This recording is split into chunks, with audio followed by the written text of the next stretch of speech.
ကုသလံဓမ္မမတိသာအဗျာကတောဓမ္မောဥပေသတိနာဓမ္မယုတ်တပစ္စယ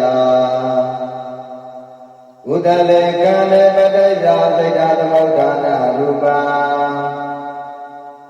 ကုသလဓမ္မမတိသာကုသလောဓမ္မောဥပေသတိနာဝိပယုတ်တပစ္စယအာရူပေကုသလဧကခန္ဓာမတိသာတေယောခန္ဓာတေယောခန္ဓေပတိသာဧကောခန္ဓောတွေခန္ဓေပတိသာတွေခန္ဓာ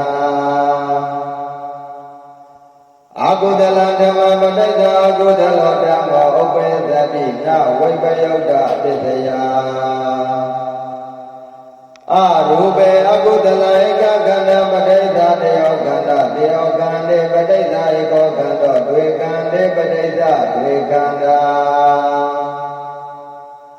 အာဗျာကတဓမ္မပတိသာအာဗျာကတောဓမ္မောဥပေသတိနာဝိပယုတ်တပစ္စယ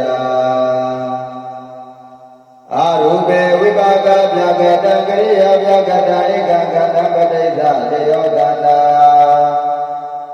တေယောခန္ဓေပတိသာဧကောခန္ဓောတွေခန္ဓေပတိသာတွေခန္ဓာ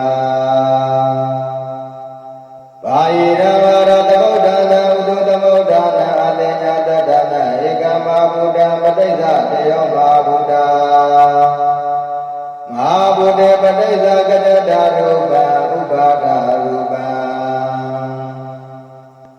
ကုသလဓမ္မပတိသာအဗျာကတောဓမ္မောဥပေသတိနောနတ္တိပစ္စယနောဝိကတပစ္စယ